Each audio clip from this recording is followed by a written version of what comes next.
उद्या राज्यातल्या 16 शहरात होणार मॉक ड्रिल, प्रशासनाकडून जय्यत तयारी। मुंबई, उरण, तारापूरसह ठाणे, पुणे आणि नाशिकमध्ये ही ड्रिल। न्यूज 18 लोकमतवर मॉक ड्रिलचे प्रत्येक अपडेट।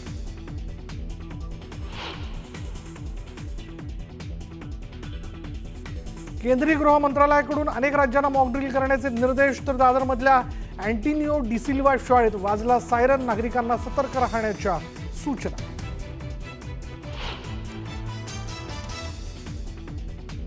मॉक ड्रिल संदर्भात संरक्षण मंत्रालयाची महत्त्वाची बैठक। गृह सचिवांची राज्याच्या मुख्य अधिकाऱ्यांसोबत बैठक।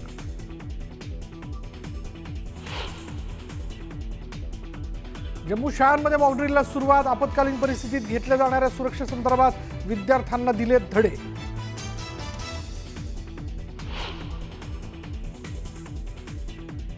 जम्मू काश्मीरमधील बगलिहार बरोबरच सलाल धरणाचे दरवाजेही बंद।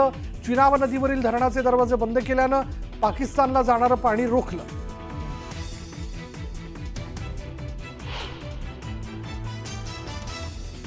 आमचा युद्ध सराव होतो, म्हणजे आम्हाला काय बंदुका वगैरे देणार आहेत का? पण जसं टाळ्या वाजवल्या तसं आता युद्ध सरावात अजून काय घेऊन युद्ध सरावावरून संजय राऊतांचा केंद्र सरकारवर हल्लाबोल।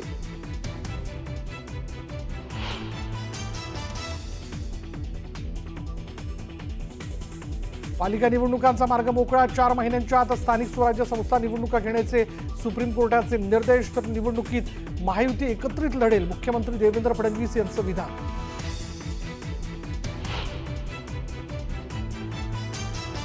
अहिल्यानगरच्या चौंडीत राज्य मंत्रिमंडळाची बैठक। 5503 कोटींच्या जीर्णोद्धार प्रकल्पांना मान्यता, मुख्यमंत्री देवेंद्र फडणवीसांची घोषणा।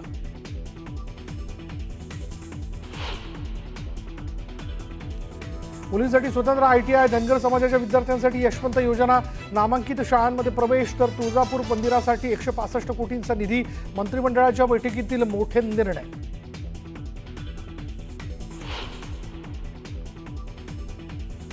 पंढरपूरच्या पिलीव इथे नीरा उजवा कालवा फुटला, लाखो लिटर पाण्याची नासाडी। तर तक्रार करूनही प्रशासन दुर्लक्ष करत असल्याचा आरोप।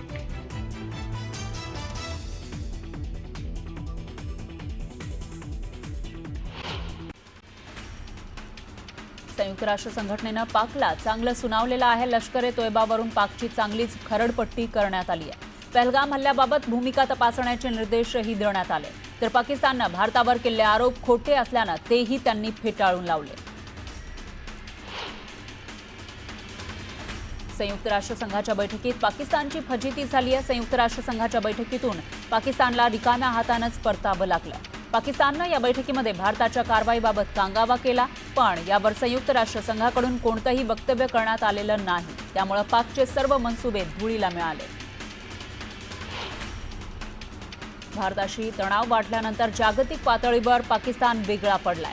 भारताच्या कारवाईच्या भीतीनं पाकिस्तान जागतिक पातळीवर समर्थन वाढवण्याचा प्रयत्न करतोय।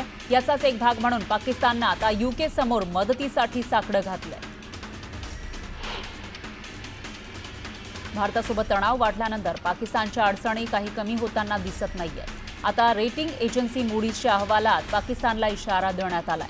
भारतासोबतच्या तणावाचा थेट फटका पाकिस्तानच्या विकासाला बसेल असा इशारा देण्यात आलाय। या तणावामुळे पाकिस्तानचा विकास आणि आर्थिक प्रगती डबघाईला येईल अशी भीती या अहवालातून वर्तवण्यात आली आहे।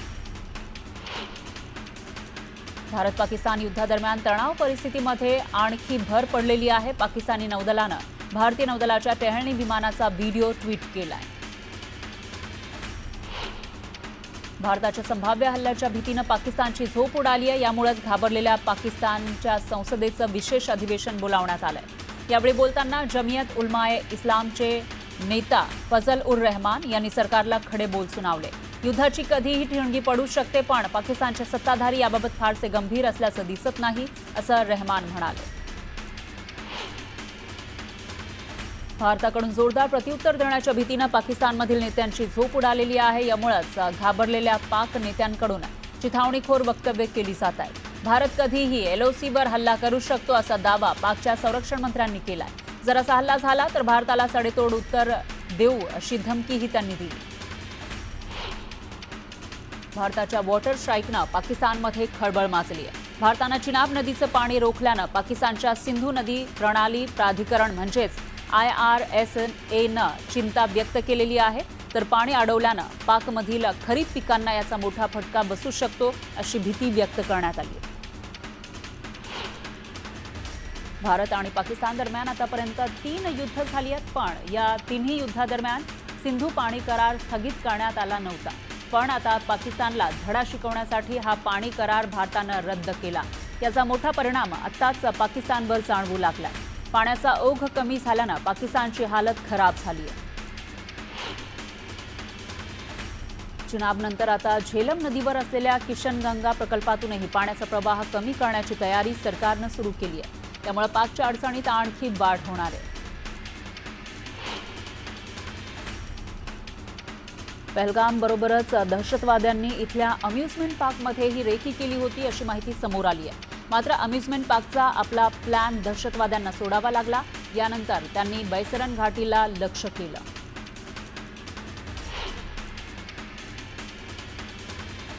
भारत पाकिस्तानमध्ये वाढत असलेल्या तणावाचा परिणाम आता हवाई मार्गावर देखील स्पष्टपणे दिसून येतोय. आता पाकिस्तानला आणखी मोठा झटका लागलेला आहे. 3 मोठ्या आंतरराष्ट्रीय विमान कंपन्यांनी पाकिस्तानचा एअरस्पेस हा न वापरण्याचा निर्णय घेतलाय. ब्रिटिश एअरवेज, स्विस इंटरनॅशनल आणि एमिरेट्स या कंपन्या पाकच्या हवाई हद्दीतून प्रवास करणं टाळत आहेत. संभाव्य युद्धाची स्थिती लक्षात घेऊन देशभरात मॉकड्रिल सुरू आहे. जम्मूमधील शाळेमध्ये मॉकड्रिल घेण्यात आलं. यावेळी हल्ला झाला तर कशा पद्धतीनं काळजी घेतली पाहिजे याचं प्रशिक्षण देण्यात आलं. काश्मीरची राजधानी श्रीनगरमध्ये आज दल लेकच्या मुख्य मार्गावर मॉकड्रिल करण्यात आलं. पोलीस आणि SDRF कडून ही मॉकड्रिल घेण्यात आली आहे. तर कोणत्याही आपत्कालीन परिस्थितीचा कशा प्रकारे सामना करायचा हे यामधून दाखवलं जाणार आहे.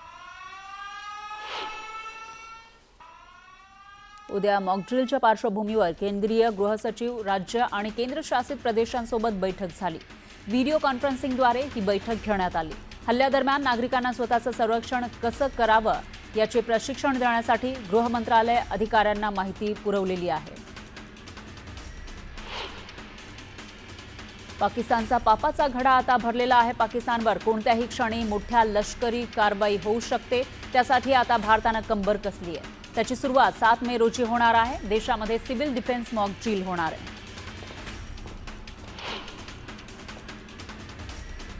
पहलगाममध्ये छत्रपती संभाजीनगरात उद्या मॉकड्रिल होणार आहे. शहरातील प्रमुख ठिकाणी हे मॉकड्रिल घेतलं जाणार आहे. पहलगाममधील हल्ल्यानंतर निर्माण झालेल्या तणावाच्या पार्श्वभूमीवर कोणत्याही क्षणी युद्ध सुरू होऊ शकतं. त्यामुळं उद्या मॉकड्रिल होणार आहे.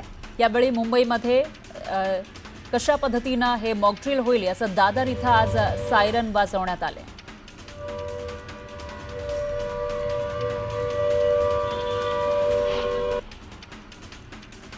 मॉकड्रिलवरून संजय राऊतांनी केंद्र सरकारवर हल्लाबोल केलाय. आमचा युद्ध सराव होईल म्हणजे आम्हाला हातात बंदुका आणि शस्त्र देणार आहात का असा खोचक सवाल त्यांनी केला. तर युद्ध सरावात केवळ वेळ घालवण्याचा प्रयत्न करतोय असा हल्लाबोल त्यांनी केला. मॉकड्रिलच्या मुद्द्यावरून विजय वडेट्टीवार यांनी सरकारवर जोरदार टीका केली. हल्ला होऊनही इतके दिवस उलटले तरीही अतिरेकी का सापडले नाहीत? अतिरेकी सीमेच्या आत आहेत की बाहेर आहेत असा सवाल त्यांनी उपस्थित केला.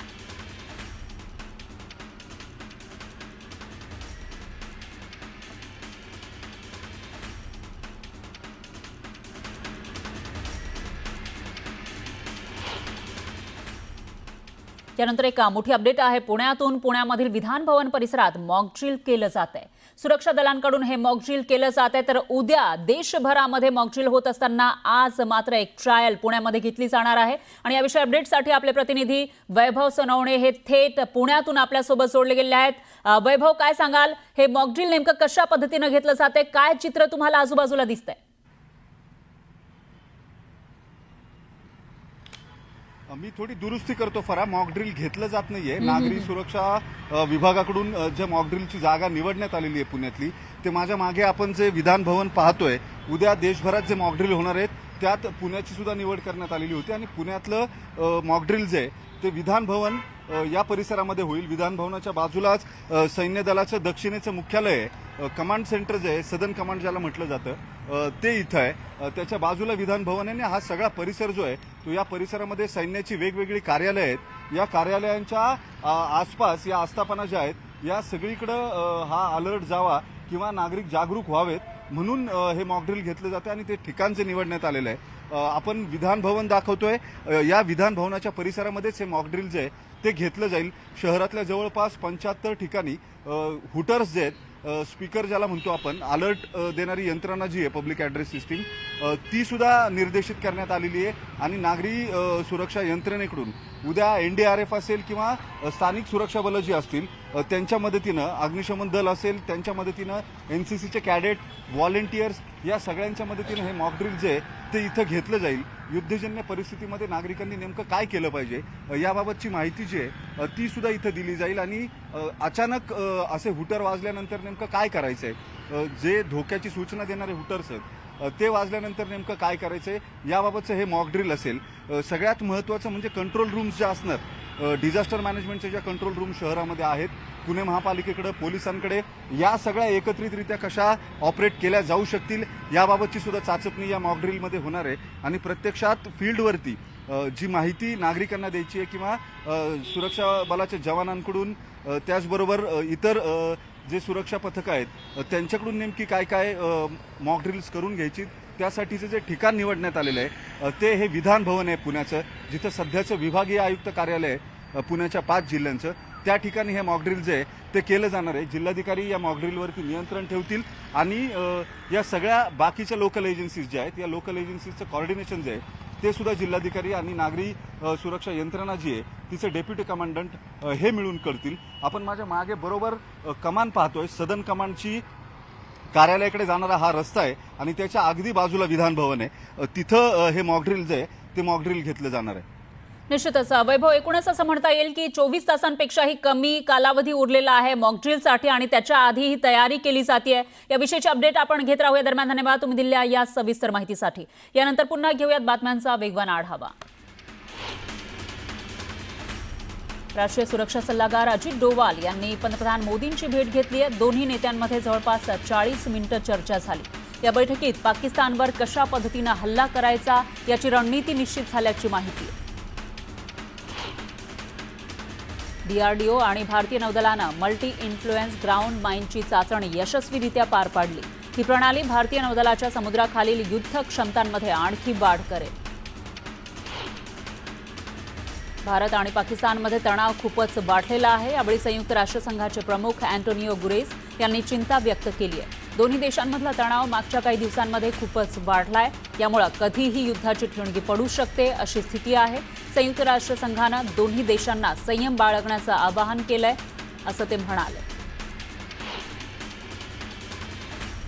पहलगाम हल्ल्यानंतर भारत आणि पाकिस्तानमधील वाढता तणाव पाहता केंद्र सरकारनं मोठा निर्णय घेतलाय.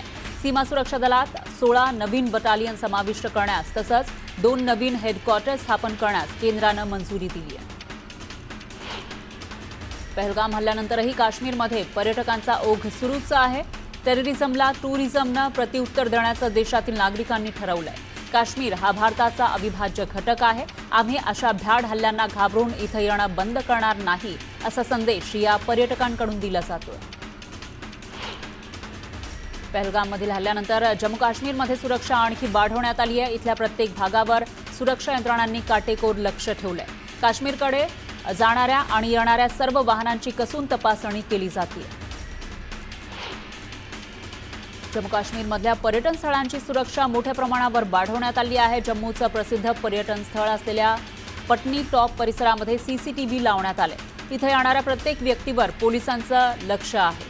तर बुलेटप्रूफ जॅकेट आणि हत्यारांनी सुसज्ज असे जम्मू काश्मीर पोलिसांचे जवान इथं तैनात करण्यात आले. बुलढाण्यामध्ये डिझेल न भरलेला एक ट्रक पलटी झाला. ट्रक पलटी झाल्यानं डिझेल भरून घेण्यासाठी रस्त्यावर तोबा गर्दी जमली होती.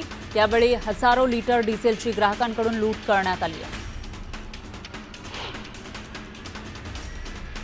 ठाकरे गटाला मागील काही दिवसांपासून कोकणात गळती लागलेली आहे. तर अशातच माजी केंद्रीय मंत्री अनंत गीते यांनी राजकारणामध्ये पुन्हा सक्रिय होण्याची इच्छा व्यक्त करत उद्धव ठाकरेंकडे कोकणाची जबाबदारी मागितली आहे. जळगावात सुरू असलेल्या रस्त्याच्या कामामुळे वाहनधारकांची मोठी अडचण होतीये. भर उन्हात रस्त्यांवर वाहनांच्या लांबच लांब रांगा लागल्यानं वाहन चालकांचे मोठे हाल होत आहेत. छत्रपती संभाजीनगरच्या मिटमिटा परिसरातील सफारी पार्कजवळ असलेल्या तलावात एका तरुणाचा बुडून मृत्यू झाला. पोहण्यासाठी गेला असताना पाण्याचा अंदाज न आल्यानं त्याचा बुडून मृत्यू झाला.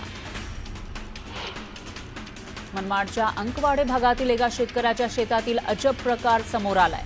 शेतकऱ्याच्या विहिरीमध्ये डिझेलमुळे संपूर्ण पाणी दूषित झालं. त्यामुळे ऐन पाणी टंचाईत पाणी दूषित झाल्यानं शेतकरी हवालदिल झाला. भुसावळ तालुक्यातील तळवेल शिवारातील रस्ता महसूल विभागानं मोकळा केला आहे. यावेळी महसूल विभागाच्या अधिकाऱ्यांनी पाहणी करून तहसीलदारांच्या आदेशानं हा रस्ता मोकळा केला. रायगडमध्ये एसटी कामगार संघटनेच्या अधिवेशनात गोगावले आणि तटकरे यांची जुगलबंदी पाहायला मिळाली.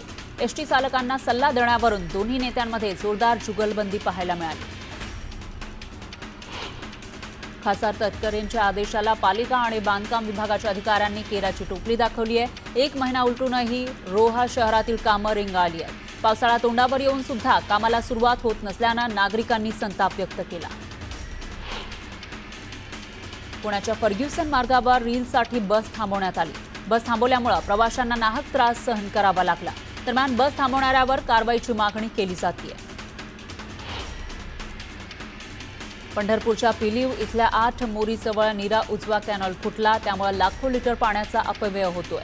दरम्यान याकडे प्रशासनाचं दुर्लक्ष होत असल्याचं चित्र आहे.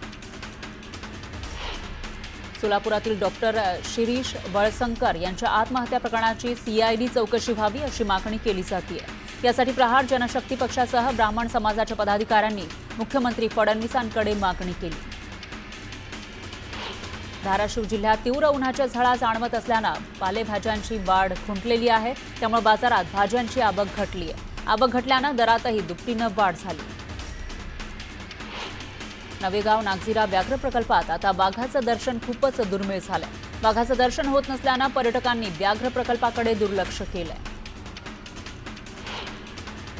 सांगलीच्या विटा शहरात विविध प्रश्नांसाठी भाजपनं धुळफेक मोर्चा काढला. यावेळी मोर्चा मोठ्या संख्येनं भाजपच्या पदाधिकाऱ्यांनी या ठिकाणी सहभाग नोंदवला. तर तातडीनं मागण्या पूर्ण कराव्यात अशी मागणी केली. मालवणच्या राजकोट किल्ल्यावरील नव्यानं उभारलेल्या शिवरायांच्या पुतळ्याला विद्युत रोषणाई करण्यात आली. विद्युत रोषणाई पाहण्यासाठी शिवप्रेमींनी मोठी गर्दी केली. सोलापूरच्या उजनी धरणातून सीना नदी पात्रात सोमवारपासून आवर्तन सोडलं जाणार आहे. त्यामुळे सोलापूर आणि मोहोळ तालुक्यातील शेतकऱ्यांना दिलासा मिळालाय. पुन्हा एकदा शेतीसाठी पाणी सोडल्यामुळे शेतीला जीवनदान मिळणार आहे.